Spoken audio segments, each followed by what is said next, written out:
Do not let David Pastrnak's mystifying / perhaps lazy shootout attempt distract you from the fact that Brad Marchand and the Boston Bruins earned a huge road point against a formidable opponent in the Colorado Avalanche. Let's discuss it on today's episode of Locked On Boston Bruins. You're Locked On Bruins, your daily podcast on the Boston Bruins. Part of the Locked On Podcast Network, your team every day.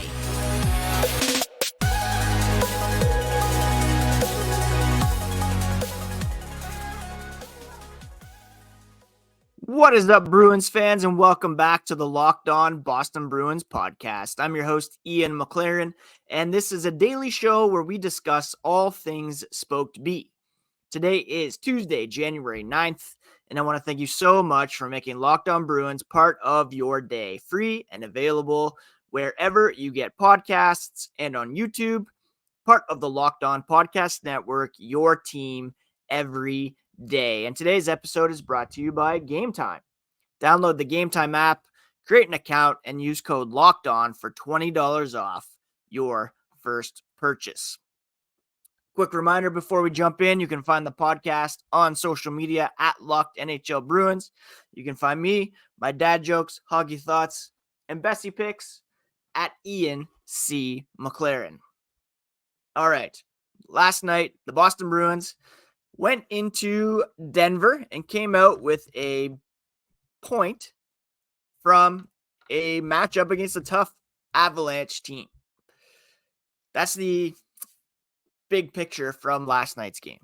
The Avs are, one of the best teams in the NHL, recent Stanley Cup champions. The Bruins, Avs level at 55 points, one back of the Winnipeg Jets for first overall. So it was an even match between two very good teams.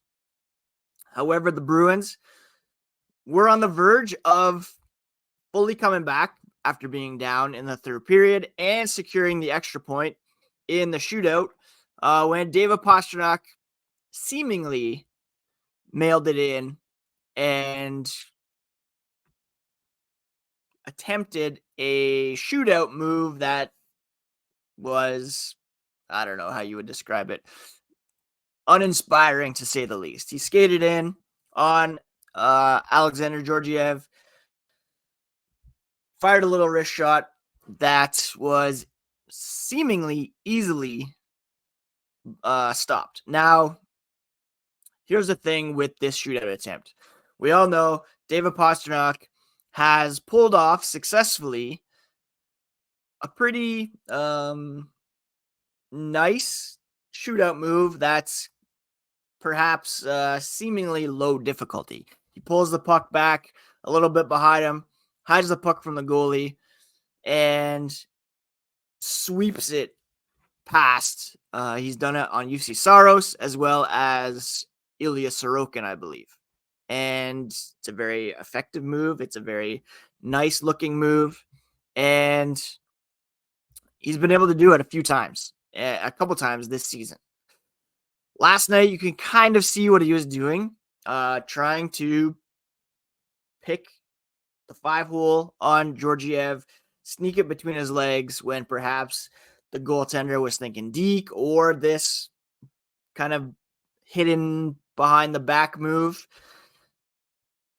He was largely ripped for this move on Twitter. If you're looking at X this morning, you can see Pastrnak. There's a lot of what was he thinking? What was he doing? What a waste of a shootout attempt. What's going on here? Whatever. For me, it is a case of him trying to be a little sneaky, him trying to pick the 5-hole, and it didn't work out. If it had worked out, if it had gotten past Georgiev, we'd all be saying once again, oh, Pasta makes it look so easy.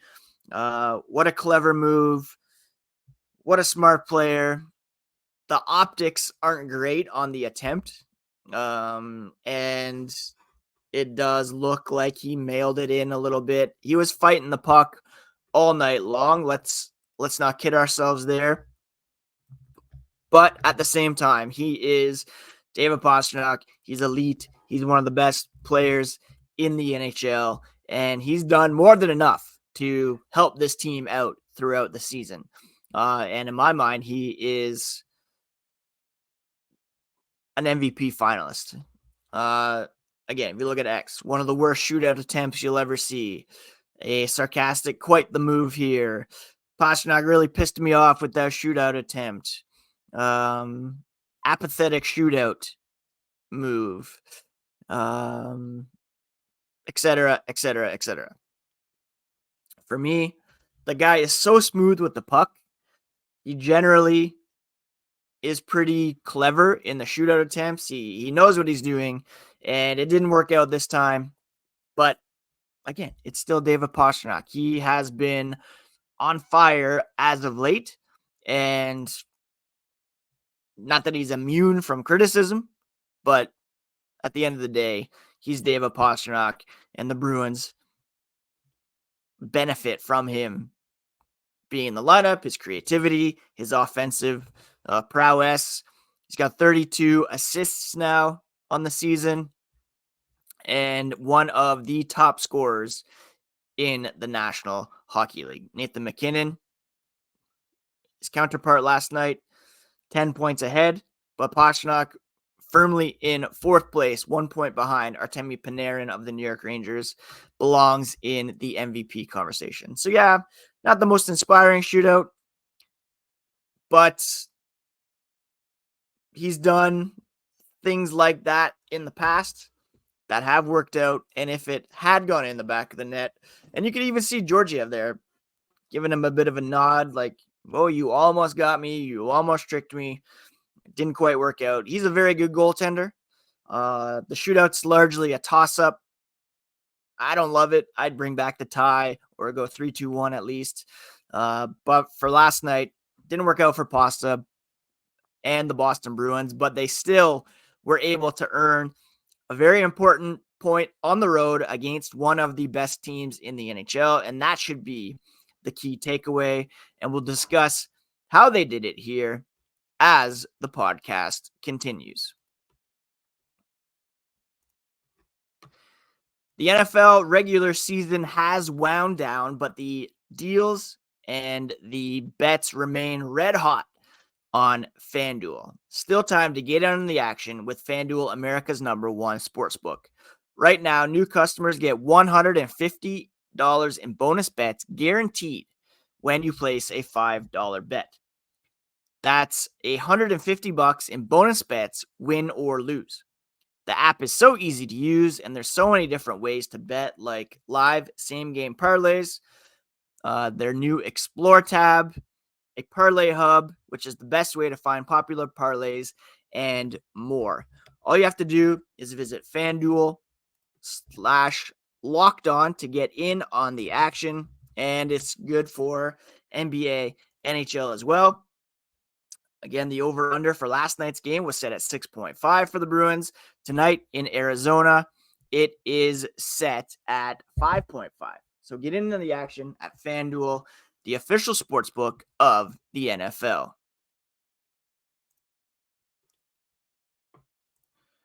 Thank you so much once again for making Locked On Bruins part of your day, free and available on your favorite podcast app and on YouTube. And speaking of YouTube, Locked On has launched the first ever national sports 24/7 streaming channel. Locked On Sports Today is here for you 24/7, covering the top sports stories of the day. Go to Locked On Sports Today on YouTube and subscribe to the first ever national sports 24/7 streaming channel. So while everyone's discussing David Pastrnak's shootout attempt last night, what we should be focusing on, in my opinion, is Brad Marchand's 2-goal effort to help the Bruins get an important point on the road against a very good team in the Colorado Avalanche, a Stanley Cup contender, recent Stanley Cup champions. Marchand opened the scoring in the first period with a power play goal from Pavel Zacha and Pastrnak.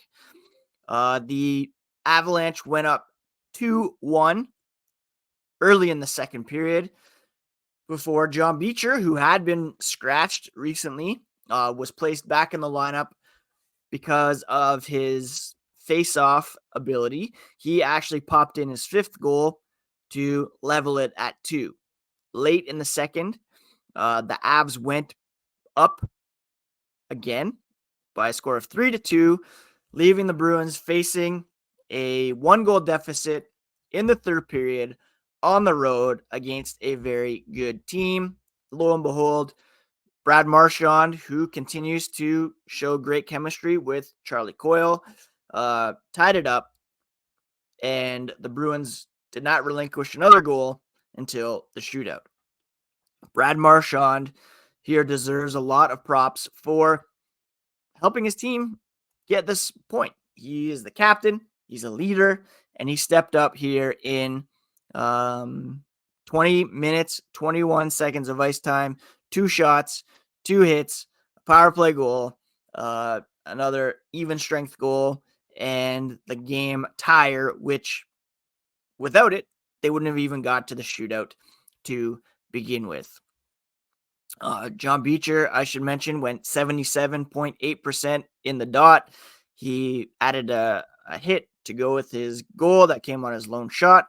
A very nice bounce back performance from a guy who had been scratched as of late. Pastrnak, he was fighting the puck a bit, still had 4 shots on goal, got the assist, and a pretty,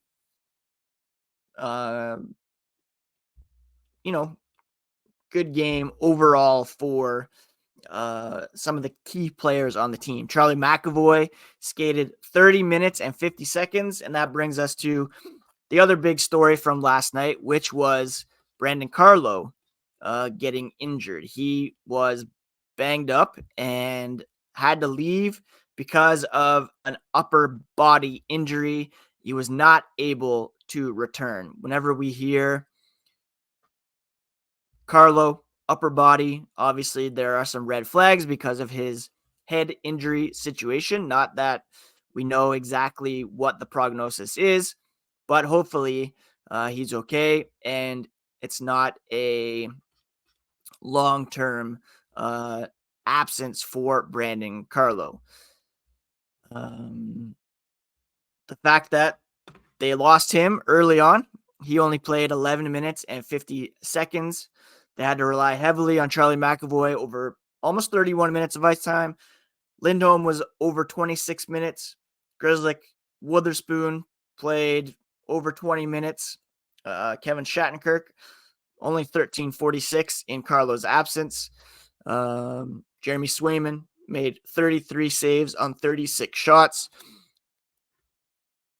All of that should be overshadowing kind of Pasternak's shootout attempt, as the Bruins were able to pick up a big point against the Avalanche despite losing Carlo and in spite of that failed shootout attempt. We don't know how long he's going to be out. Speaking after the game, head coach Jim Montgomery just said upper body. They'll find out more after the game this morning. They didn't know the extent of it. They do have a game tonight against Colorado, which we'll touch on here in a moment. But obviously, we're all thinking a lot about his history and hoping for the best. In his absence, Montgomery said both McAvoy and Lindholm played intelligently, told them to stay inside the dots, have good gaps, not get outside the dots, so they can conserve energy. If Carlo can't go, then Mason Lohrei likely will be the next man up. And again, the big story here is the Avalanche, a very good team. The Bruins erased 2 separate deficits in regulation. They had a late game penalty kill as well. And we all know their history with odd man situations late in games. And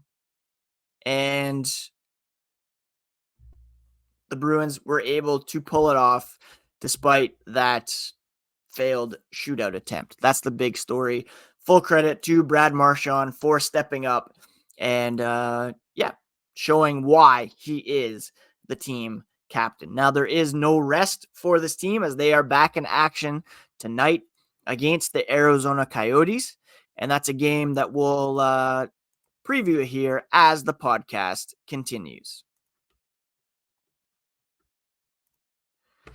If you're looking to attend a sporting event, a concert, theater, comedy show near you this year, then you need to get the Gametime app.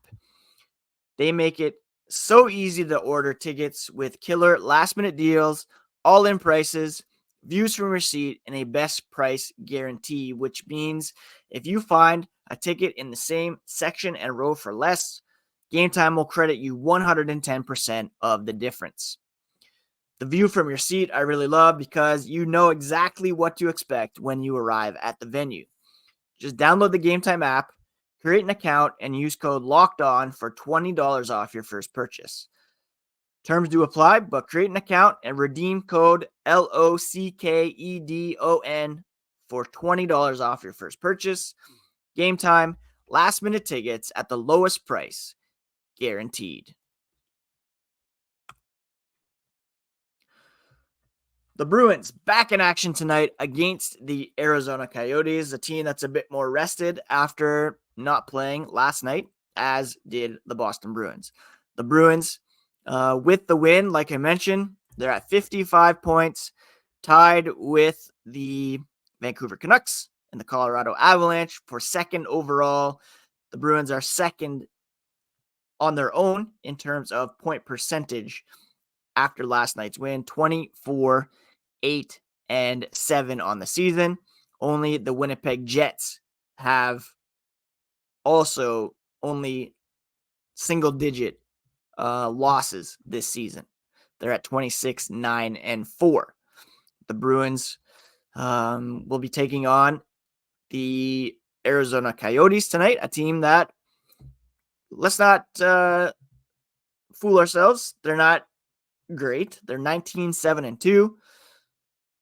A 0 goal differential, but they do have some very skilled players, and they're right in the thick of the Western Conference playoff race, only 1 point out of the second wildcard spot, albeit with Seattle, St. Louis, and Edmonton above them in the standings in that fight for that spot. Now, when it comes to goaltending, it looks like it will be Connor Ingram in net for the Coyotes. He's been excellent this season, 13 and 8 with a .916 save percentage. Likely be Linus Ullmark, who's 13, 5, and 2 with a .917 save percentage. So looking back at that 5.5 over under, you might be tempted to take the under there. Coyotes are 6 and 4 over their last 10. They have lost 3 in a row against Florida, the Islanders, and the Jets. They did recently beat Colorado and Anaheim over their last 5. Sean Durzi leads the team with 5 points, 4 assists over their last 5 games. Lawson Krause has a couple goals. Overall, this team's offense, not spectacular. They do have some potential game breakers, but under 3 goals a game they're averaging, which is 23rd in the NHL. Defensively, they're not bad, largely in part to Connor Ingram's play in net so far, only allowing 3 goals per game, which is 13th. The Bruins allowing 2.67 goals, which is 5th, scoring 3.36, which is good for 11th. Special teams, Coyotes power play is 12th ranked. Their penalty kill is 17th ranked, where the Bruins are top 5 in both, 5th in power play, 3rd on the penalty kill. Players to watch, I mentioned Sean Durzi. He has played 32 games this season. He's got 21 points, which is pretty good from the back end. Clayton Keller, Matthias Maccelli, Nick Schmaltz, Alex Kerfoot, Lawson Krause, who I mentioned. He's got 16 goals to lead them. So they do have guys who can put the puck in the net. Logan Cooley has not really popped as of yet. He's got 3 goals, 18 points in 38 games, but he's a guy to keep an eye on as well. Should be a good game tonight between the Bruins and the Coyotes, the second of 2 meetings between these two teams. They, of course, played back on December 9th. The Bruins won 5-3 in that one, thanks to a 3-point effort from David Pastrnak, who scored twice in that game to give them the win over the Coyotes. So we know this team can be beat. Ingram played in that one, a bit leaky, 24 saves on 29 shots. It was Allmark who got the start in that one as well, 909 save percentage. So these two teams can score, and it should be an entertaining one in the College Arena. I believe the Guelph Storm up here on Sunday over the weekend had more fans in the stands than the Arizona Coyotes, which is just crazy for an NHL team. Anyways, that's it for today's episode, my friends. Let's go not too hard on David Pastrnak. Would have loved to get the extra point, but Captain Brad doing a lot of heavy lifting to get the team there. It was a resilient effort on the road without Carlo in the lineup for most of the game, and we wish him a positive prognosis here as we get more details on his injury. And if there is major injury news, I'll drop that on the YouTube channel, so be sure to be subscribed to Locked On Boston Bruins on your favorite podcast app and on YouTube so that you never miss a thing. It's a snow day up here. Stay safe. Take care of yourselves wherever you are, friends, and we will talk to you again here tomorrow on Locked On Boston Bruins, part of the Locked On Podcast Network, your favorite team every single day.